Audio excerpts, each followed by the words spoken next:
Anong sabi ni Maharlika na yung biggest smuggler, protector ng mga smuggler, ay nasa Malacanang. Di ba may binabansagan siya sa Malacanang? Ito si Maharlika, dating BBM supporter na ngayon ay anti-BBM na. Si Maharlika yan. Sabi niya, ang pinakamalaking protector ng mga smugglers, or she could be the smuggler, the biggest smuggler herself, ay yung tinatawag nga niya na Lisa Smugs. Lisa Ahas. Sino ba yon? Nako, hindi ba natin kilala yon? Mantakin nyo. Etong payag na ito ni Marcos Jr., ang ibig sabihin, sinong target niya kung sakali? Ito yung Lisa Smugs na tinatawag ni Maharlika. Yun ba yon? Tignan niyo po, bilang na ang mga araw. Nako, lagot. Lagot na.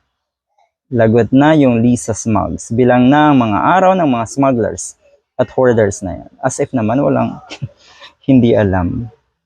As if naman, hindi niyo po kilala kung sino yung mga malalaking smugglers na ito. As if hindi niyo alam kung sino yung mga hoarders na yan. Yung totoo. Puro na lang talaga mema. Ano ho? Action. Action ang gawin. Gawa ng solusyon ang mga problema natin. Huwag nang paasahin ang mga kababayan natin kawawa. Patuloy po kayong nanloloko. Dahil nakikita nyo, patuloy din ang mga kababayan natin na nagpapauto at nagpapaloko. Yun yung pinakamasaklap na katotohanan. Hindi namin makita ang magagandang dahilan kung bakit tataas ang presyo ng bigas ng ganito na lumalagpas ng 50 ang bawat isang kilo. 50. Okay. So yung 20, nasaan na? Yun nga, hallucinating lang itong mga pulahan, pati na rin si Marcos Jr. Daydreaming ang tawag sa ganyan. Sa madalit salita, wala kayo sa katinuan para maniwala pa rin na nabababa ang kilo ng bigas na hanggang 20 per kilo. 'Di ba?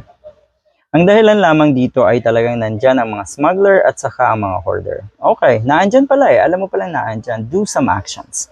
Sino bang dapat gumawa ng action dyan? Ang presidente at syempre ang DA, Department of Agriculture na ahensya.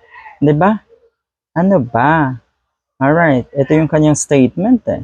So kung totoo to sinong mayayari? Aba yung tinatawag sigurong Lisa Smugs at yung mga galamay, yung mga alipores nga ng taong yon. Sino ba yung Lisa Smugs? Maharlika.